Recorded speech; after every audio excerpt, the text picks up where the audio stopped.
Welcome to Millennium Discourses with Sajjad Ayub and Shaykh Ebrahim Schuitma. We're now covering Discourse 6, Patience and Gratitude, the Sign of Iman. I mentioned the word kufr means to cover. What is it that is being covered? Before endless time, our Rabb called us into being, and he asked each one of us to bear witness that he is our Lord. Am I not your Lord? And we all said, yes, you are. And then we come into the world, and then some of us have this idea that we have an existence which is independent of him. In fact, some of us have such a strong conviction that our existence is independent of him that we even deny that he exists, never mind that he is our guardian Lord, that he is our Rabb. So we therefore think that we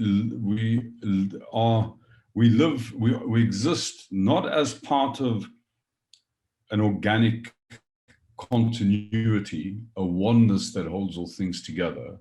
We are these discrete, separate beings with separate identities that basically are pitted against the rest of the universe that we experience as being both parsimonious with us. I mean, we have to, because it's, on the sweat of our brow, we have to earn our sustenance. We've got to, otherwise there isn't enough to go around.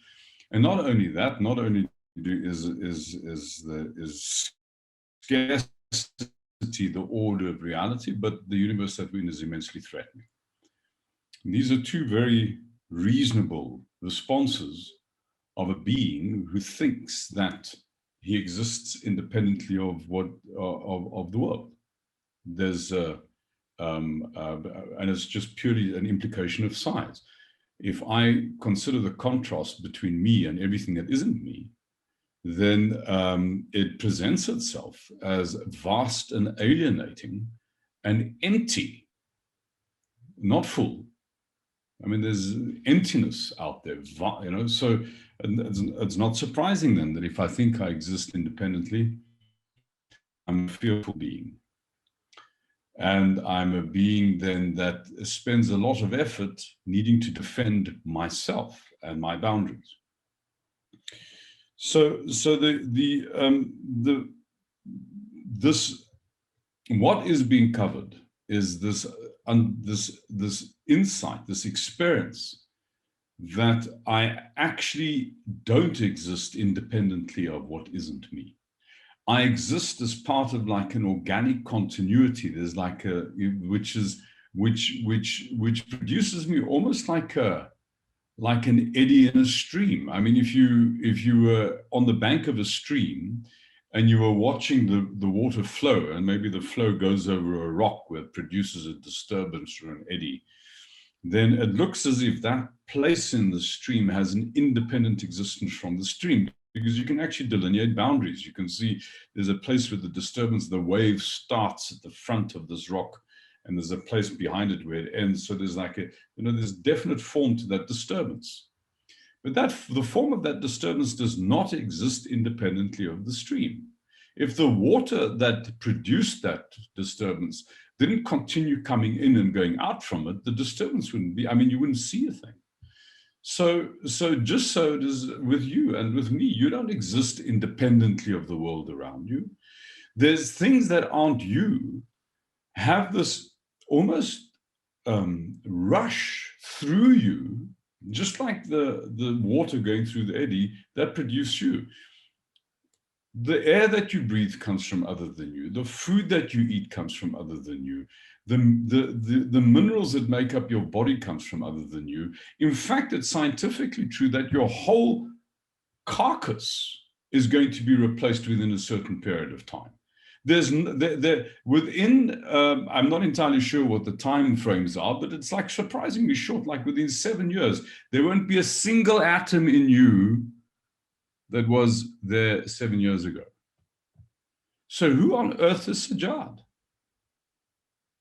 You know, you're not this corporeal thing that exists independent. You're like this eddy in the stream. There's things coming. That's the truth. In fact, my experience of you as a corporeal solid entity is a little bit a trick of my senses. It's not what's actually there. What's there isn't an object called Sajjad. What's there is a bit of a disturbance in a river that sort of vaguely approximates Sajjad. That's the truth. This idea that you exist independently is false.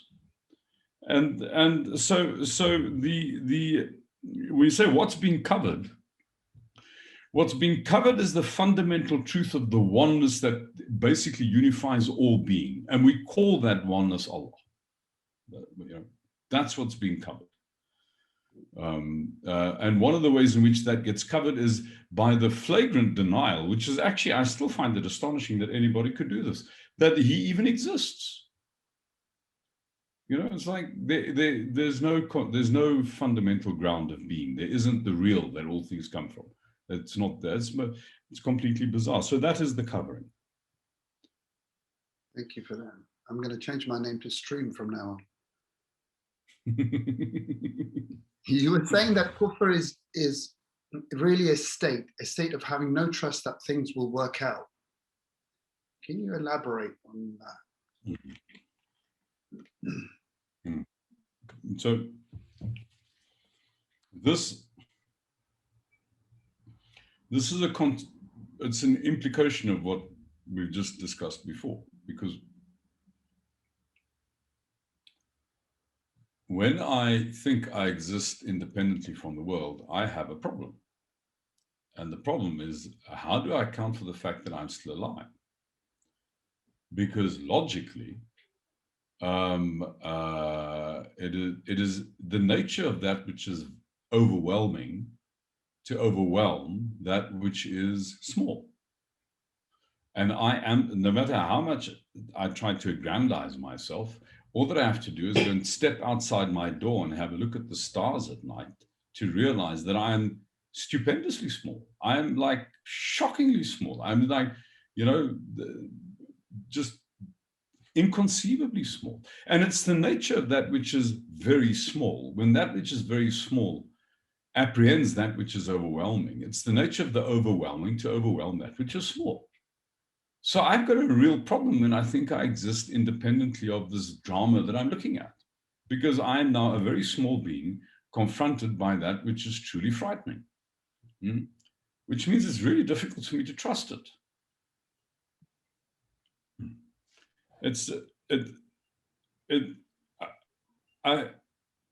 I deeply suspect, in fact, I know when I consider myself, I know I'm going to die. I know these boundaries are going to be ripped apart. And because I think that this is who I am, these boundaries are who I am, I therefore have to assume that my fundamental lot is annihilation. So if I deny that there's a fundamental continuity to life that I'm part of, and I claim that I exist as an independent, self-sufficient entity, you know, then the problem that produces is a fundamental distrust of life, because life will present itself to me as something terrifying and vast and overwhelming. There's no other possibility it will present itself to me like that, which basically means to say, to be a kafir is to be in a state of fear.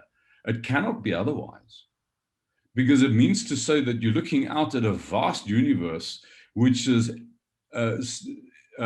breathtakingly empty, extraordinarily overpowering and overwhelming, and has to which you are. I mean, it has no consciousness. There's no relationship with you. So you're an alienated dot in an alienating vastness.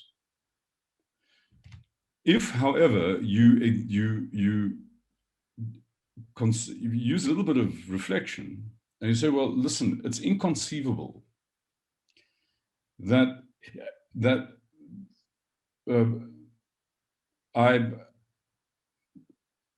the nature of this thing is empty. Because I'm full. I'm conscious, constantly full. There are things that come to me that I cannot account for on an ongoing basis.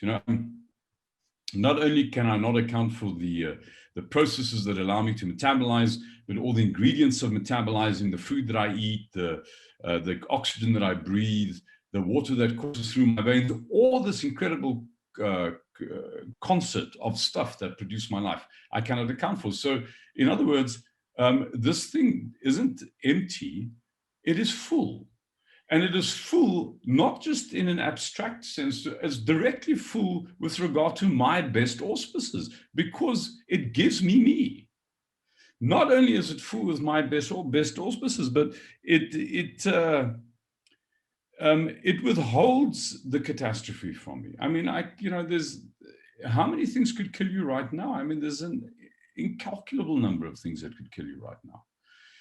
In any moment, the odds of annihilation beat the odds of staying alive incomparably. So the obvious question then one needs to ask is, so why am I still alive? It has to mean that the disaster is being withheld. So while it appears that I exist as an independent being, and that's that I'm looking at this alienating universe that doesn't give a damn about me, the opposite has to be true. The opposite has to be true because, in the first instance, I know that I've been looked after, I've been given wildly in excess of my due to be alive. And because I know that this has happened in the past, I can trust life going forward.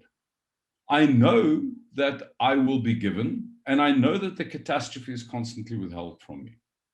Insofar as I'm alive, the catastrophe is withheld from me. So therefore, I can trust life. So to be kafir means to not trust life. To be Muslim, to be believer, means to trust life. Means to know that existence has your back. And is the opposite of being kafir being a bit dumb?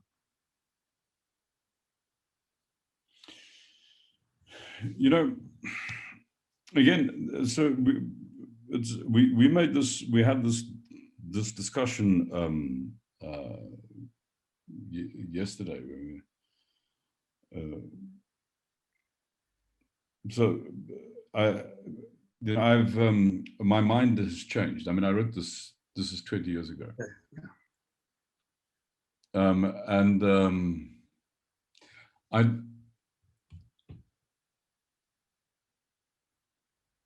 From one point of view, you can say that. From one point of view, you can say, listen, I mean, for heaven's sake, isn't it clear to you that if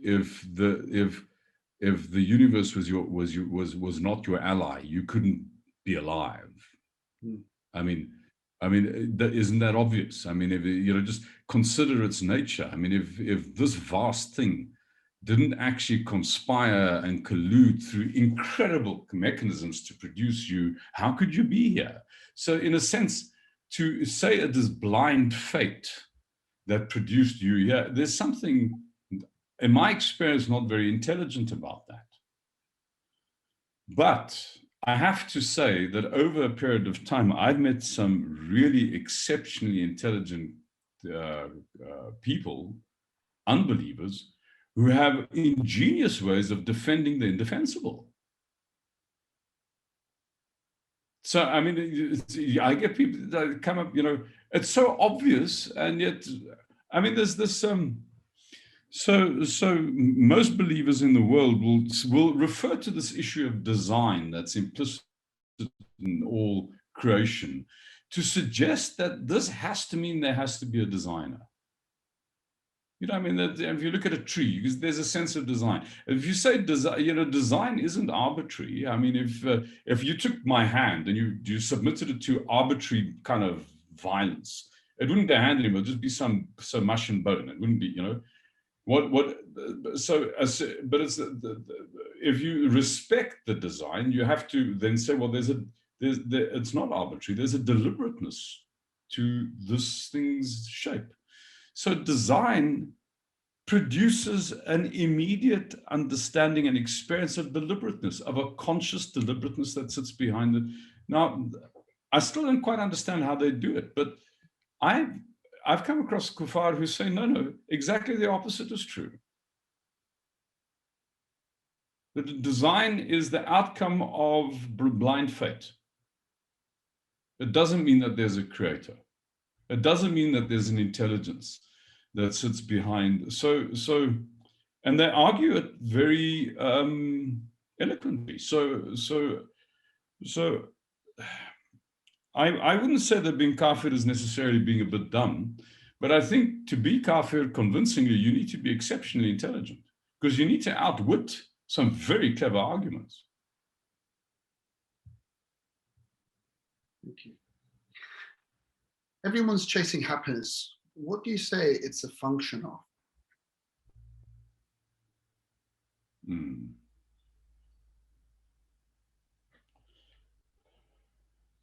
I think it might be helpful to start off just by examining the word. What does this mean? What does happiness mean? So I think consistent with the idea of happiness would be a sense of contentment. There will be a sense of fulfillment. There will be a sense of satisfaction. These are all consistent with the idea of being happy. Now, the way in which we think of happiness is very consistent with how you phrased the question. Everybody's chasing happiness. In other words, happiness is something that sits in the future. So we are empty because we seek to be filled. And the thing that's going to fill us is an outcome or a goal, which is over there somewhere,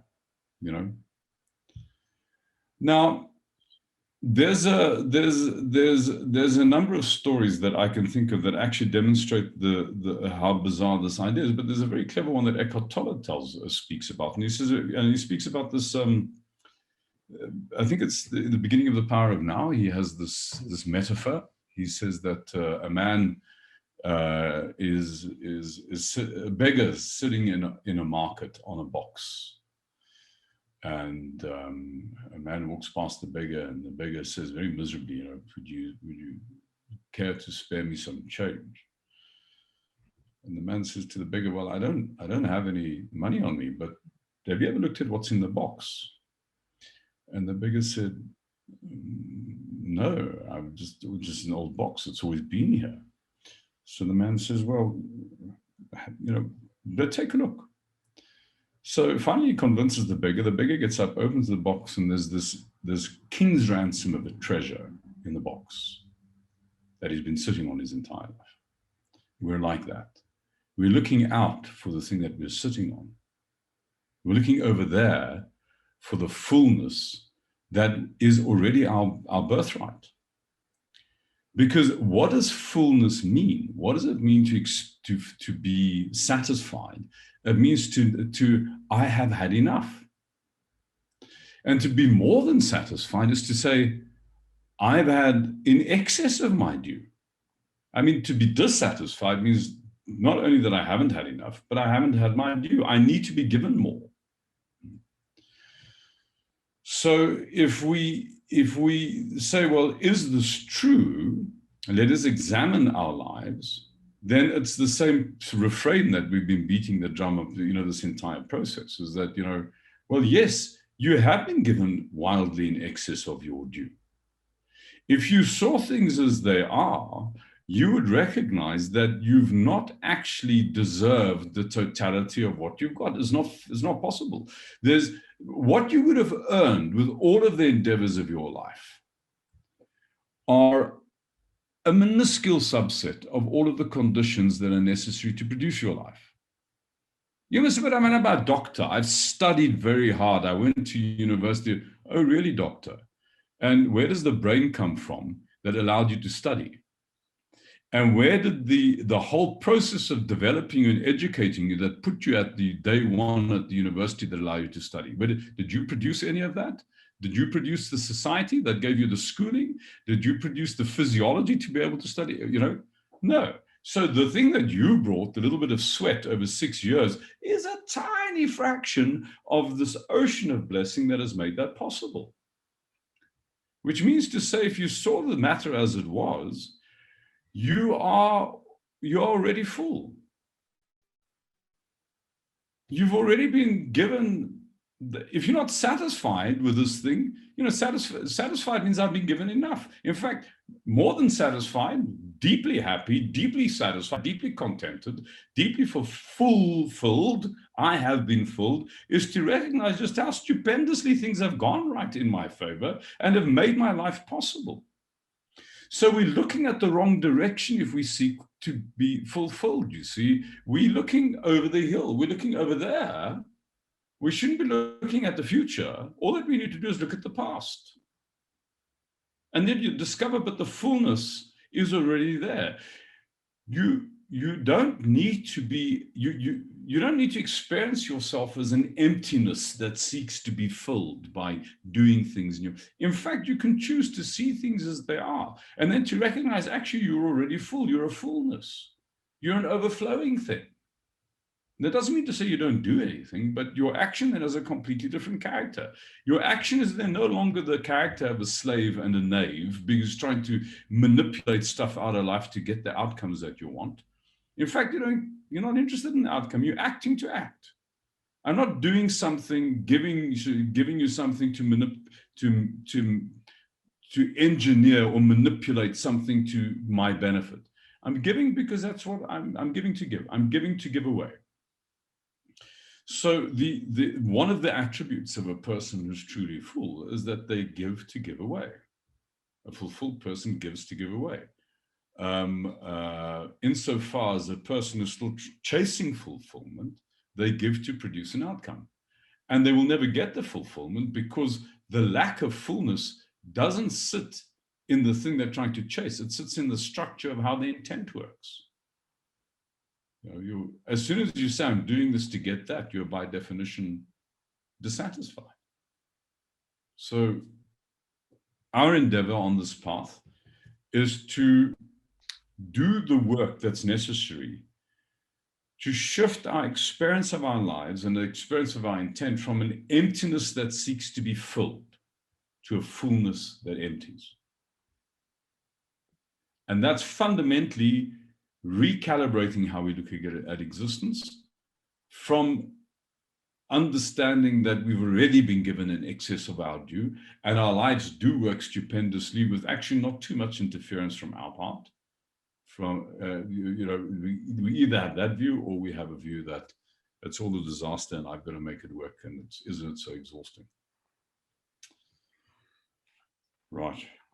You also, thank you for that. You also mentioned هذا من فضل ربي. This is from the overflowing of my Lord. Please tell me why this matters. So that would be a consistent, it's taking the insight that we've just described, that my life is a fullness that can't just be allowed to spontaneously empty, and turning that into practice and ritual. Every time you repeat that dhikr to yourself, you are reminding yourself that your life is full. Your life is full and not from your own ingenuity. So sometimes people think this is the appropriate thing to say just when things go right. So the farmer has an exceptional season and all the climatic conditions are right, and they praise him. And he says, no, it's not me. This is from the overflowing of my Lord. This is not an inappropriate way of using the phrase, but actually, insofar as you've managed to stay alive from moment to the next, means this is from the overflowing of my Lord. You see, there's no contract. This is the point.